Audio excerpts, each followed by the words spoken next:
Salut le collectionneur, nous sommes en 2026 et tu te demandes si c'est enfin le bon moment pour toi de passer le pas et d'acheter ta première pièce de 20 francs or. Depuis des années, on te dit que l'or est un actif refuge, qu'il va protéger ton épargne. Mais son prix, souvent trop cher, t'a toujours fait hésiter. Tu as préféré placer ton argent sur un livret. C'était plus sécure et ça te rapportait un taux constant d'intérêt tous les ans. L'or n'est pas un actif au sens propre du terme. En effet, celui-ci ne te rapporte pas un rendement fixe tous les ans, ni de dividendes. Tu ne peux matérialiser ta plus-value qu'en cas de revente. De plus, cette plus-value peut être taxée à la taxe sur les métaux précieux ou sur les plus-values. Dans cette vidéo, je prends le pari de garder ta pièce sur 25 ans, ce qui te permet, en cas de conservation de ta facture, d'être exonéré totalement de la plus-value si tu as une détention supérieure à 22 ans. Si toi aussi tu es intéressé dans l'investissement, dans les pièces en or, en argent, la numismatique, je rédige chaque semaine une newsletter. J'y reprends les différentes actualités et les variations du cours. Tu trouveras un lien dans la description. Commençons donc en 2001. Tu te dis qu'il est temps de placer un tout petit peu de ton argent sur de l'or. Tu décides enfin d'acheter ta première pièce de 20 francs or. Celle-ci te coûte environ 52 euros à l'époque. Qu'il s'agisse d'une pièce de 20 francs or de Napoléon Ier, une pièce de 20 francs or Louis-Philippe ou bien même une pièce de 20 francs or Marie-Anne, l'analyse restera la même. Tu achètes donc ta pièce, 52 euros. Très fier, tu vas voir ton ami. Tu lui montres. Tu lui dis que tu viens d'acheter ta première pièce en or. Elle t'a coûté 52 euros. Lui est un peu frileux. Il ne souhaite pas risquer son argent sur l'or. En plus, il te dit que c'est illiquide. Tu ne pourras pas récupérer ton argent tant que tu ne l'auras pas revendu. Il place donc la même somme sur son livret A. Celui-ci est garanti par l'État. De plus, tous les ans, il va recevoir les intérêts de l'argent qu'il aura laissé dessus.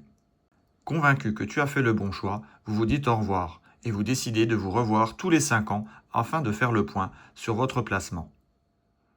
En 2006, vous vous revoyez. Le cours de l'or s'est envolé après 2003. Le métal précieux a pris 82%. Le livret A, quant à lui, avec un taux moyen de 2%, ne fait que 14% sur la même période. Tu détiens alors un capital de 95 euros alors que ton ami reste à 59 euros. Celui-ci est convaincu que tu risques de prendre une forte baisse prochainement et que lui est toujours garanti de garder son argent.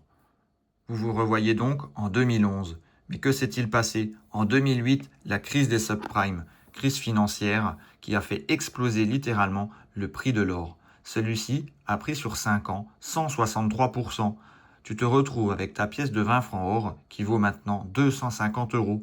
Lui a continué à garder son argent sur le livret A. Celui-ci a rapporté bien plus que par le passé, jusqu'à 4% en 2008.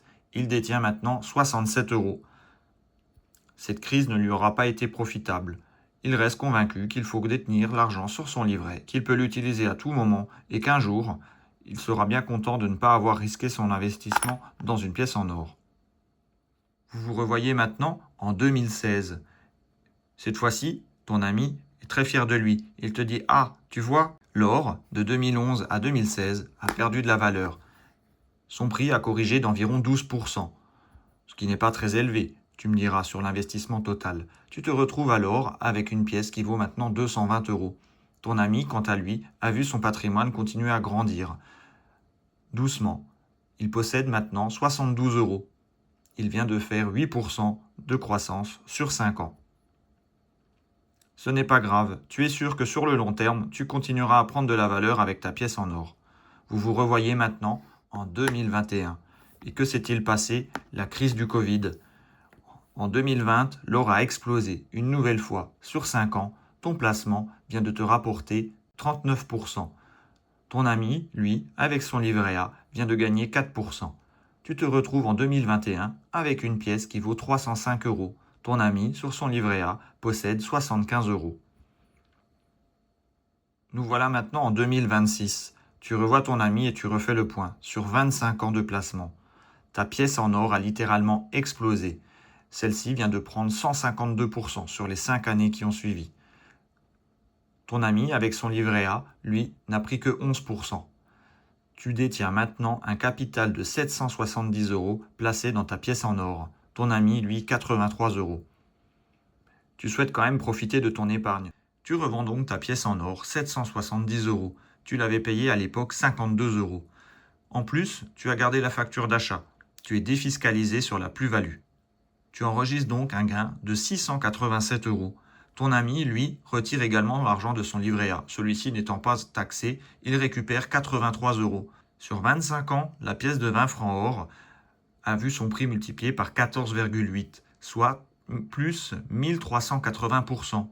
Annualisé, cela représente un rendement de 11,4%. Le livret A, quant à lui, n'a vu sa valeur augmenter que de 1,6, soit 60% sur 25 ans. Annualisé, cela représente 1,9%. Tu comprends donc toute la puissance de détenir de l'or sur une longue période. Celle-ci, en plus d'être défiscalisée, prendra beaucoup de valeur, ce qui te permet à la fois d'épargner et de conserver ton pouvoir d'achat dans le temps. Aujourd'hui, la pièce est à 770 €.